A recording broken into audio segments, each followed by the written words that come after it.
Hello, no mai haere mai ki te MBITV. Ko Georgia toku ingoa. Ko Lilia toku ingoa. Today is Rahine te tako o Here Turi Koka.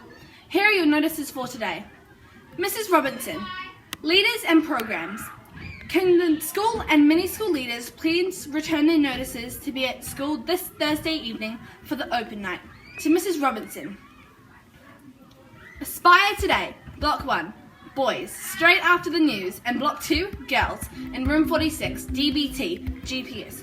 Also begins today in room 46 in Block 3. Pigeon house. The pigeon house has been removed. Please do not feed the pigeons. We don't want to encourage the pigeons to be around the classroom.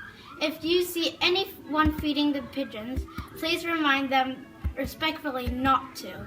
And now for a special video. Can all the mini school and school leaders please meet Mrs. Robinson and Mrs. McAleera in the library at the start of morning tea? Hi, I'm Josh, and I've started a subculture all about sport. Go to my website and fill out the form if you're interested in joining. There will be weekly challenges posted every week for the rest of the year. Welcome, Matt from the Auckland Transport.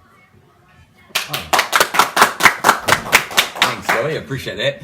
Yes, hi, Murray's Bay Intermediate. My name's Matt Swittingham. I'm a community transport coordinator, in other words, a travel-wise coordinator for Auckland Transport. Murray's Bay Intermediate is one of my really key schools.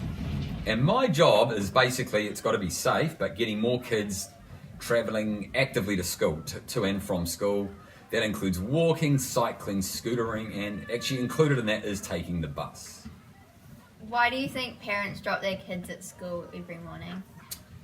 All right, really good question. The reasons I find this day and age is that Auckland's seen a lot more people coming into the city in the last, I would even say 10 to 20 years.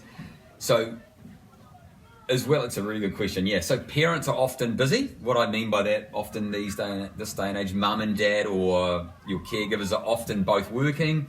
So they find they're a little bit more time poor. They might be in a bit more of a hurry. So they often think it's just easier to drop kids at the school gate. Other reasons why students maybe do get dropped at the gate is maybe parents, they rightly or wrongly, think it's a lot more dangerous this day and age with more cars on the road.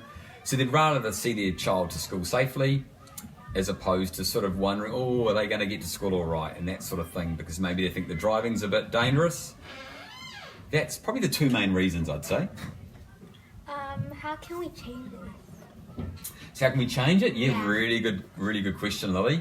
So one way I find a really effective way is, incentives. So that often means, but it's got to be safe as well, like having a park and walk. So what a park and walk is where we choose a location which is often like a reserve, or it could be a good car park, and we suggest that as a way parents can drop their kids over there, and then their child can walk to school or scooter if they like, or cycle from at least about 400, 500 metres away. The benefits of that are that the students get some exercise on the way to school, which is really good actually. It helps children learn well, and it also reduces that congestion around the front gate or the back gate. So that's actually good for the environment, as well as that we don't get lots of dangerous sort of turns happening in and out of drop-off bays as well. So the benefits are really multifaceted, to use a bit of a big word there. And one final question. Do you like the chicken soup? Well, it's a great question. It's a bit premature for me to say yes because I haven't seen it yet. What you've proposed I think is awesome, and I'm really looking forward to it. So if it's as good as you've sort of talked it up, I think it'll be a really good mascot, the chicken soup, and I think it'll stand the test of time. So I look forward to seeing him or her